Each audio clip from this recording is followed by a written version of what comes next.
ხელოვნური ინტელექტი ისევე როგორც ბევრ სხვა სფეროში გამოიყენება განათლებაშიც. მისი აპლიკაციები შესაძლოა სასარგებლო და საინტერესო იყოს როგორც მასწავლებლებისთვის, ისე მოსწავლეებისთვისაც. AI ინსტრუმენტები გამოიყენება მასწავლებლების მიერ გაკვეთილების დასაგეგმად, სწავლების სხვადასხვა სტილის შესარჩევად, ტესტებისა და ვიქტორინების შესადგენად. ხელოვნური ინტელექტი განსაკუთრებით პროდუქტიულია სპეციალური საჭიროების მქონე მოსწავლეებისთვის, მიდგომებისა და დავალებების შესამუშავებლად.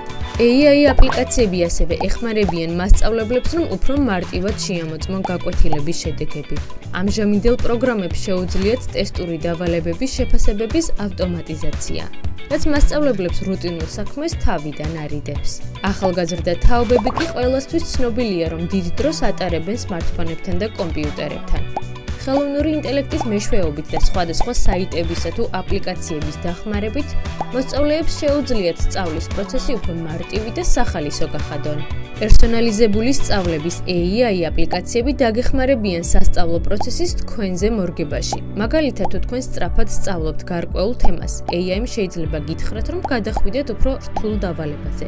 ან თუ რომელიმე საკითხში გარკვევა გიჭირთ, ის მოგცემთ დამატებით მასალას და სავარჯიშოებს, რათა უკეთ გაუმკლავდეთ სირთულეებს. თუ გაკვეთილი ისე დასრულდა, რომ რაიმე კარგად ვერ გაიგეთ, AI ჩატი, მაგალითად ChatGPT დაგეხმარებათ და გიპასუხებთ ყველა კითხვაზე, რომელიც გაქვთ. წარმოიდგინეთ, რომ ის ერთგვარი მასწავლებელია, რომელსაც თქვენთვის სულსცალია. AI აპლიკაციები დაგეხმარებიან იმაშიც, რომ უკეთ დაგეგმოთ თქვენი სწავლა. მაგალითად, გეტყვიან, რომელ კითხვებზე უნდა გაამახვილოთ ყურადღება, რა დრო დაგჭირდებათ მათ მოსამზადებლად და როგორ მიაღწიოთ უკეთეს შედეგებს.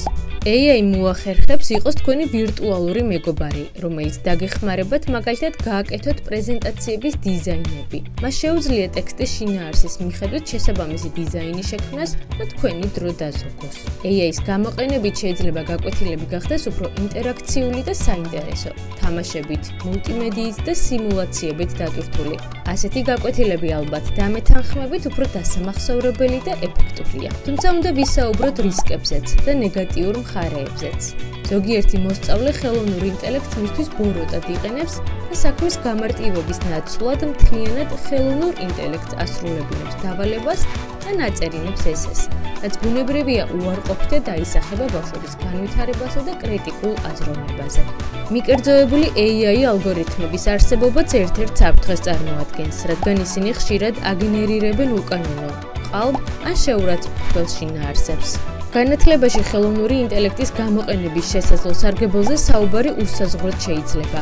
AI-ს აქვს ძალა, რომ სრულად შეცვალოს განათლების სისტემა, შექმნას განსხვავებული სასწავლო მასალები და დაამკვიდროს კვლევის მაღალი სტანდარტი, პლაგიატიზმის ამომცნობი განვითარებული პროგრამებით.